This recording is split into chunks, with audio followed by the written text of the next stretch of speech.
నా పేరు చిట్టిబాబు నాయుడు. మాది ఉదయమాణిక్యం పంచాయతీ, ఎర్రావారిపల్లి మండల్, తిరుపతి జిల్లా. నేను మామిడి రైతును.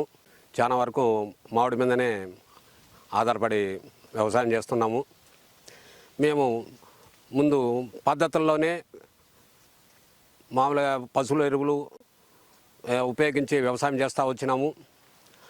మాకు దిగుబడి ఎకరాకు 3-4 టన్నులు వచ్చేది.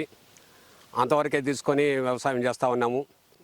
కేవీకే శాస్త్రవేత్తలు మా దగ్గరికి వచ్చి మా పొలంలోనే చెట్లన్నీ చూసి ఇది ఇటు కాదు, దీన్ని ఇంకా టన్నేజీ పెంచాలా, ఇంకా ఉత్పత్తి పెంచాలా, దీనికి ఏరే పద్ధతులు ఉపయోగించండి అని జీవన ఎరువులు కోకోకోలా అట్లే రాసు వాళ్ళ సౌజన్యంతో సపోర్ట్ చేసి వాళ్ళు సహకారంతో, కేవీకే వాళ్ళు సహకారంతో మాకు జీవన ఎరువులు అనేది ఇచ్చినారు.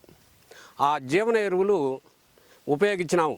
ఈ జీవన ఎరువులు ఉపయోగించేదాని వల్ల మంచి దిగుబడి, నాణ్యత పంట మీద వచ్చింది. దిగుబడి కూడా 30% అధికంగా రాగలిగింది. అదేవిధంగా రాసు కేవీకే వాళ్ళు కాయలు కోత దశలో మాకు హార్వెస్ట్లో ఇవ్వడం జరిగింది. వీటి వల్ల కాయ కోసేదాని వల్ల దెబ్బతినకుండా నాణ్యతగా చాలా ఉపయోగకరంగా కూడా ఉన్నాయి. దీన్ని మార్కెట్కి వేస్తే చాలా బాగున్నాయని తీసుకోవడం జరుగుతున్నది. రాసుకు కేవీకే వాళ్ళు సపోర్ట్ చేసిన దానికి మా కృతజ్ఞతలు తెలుపుకుంటున్నాం.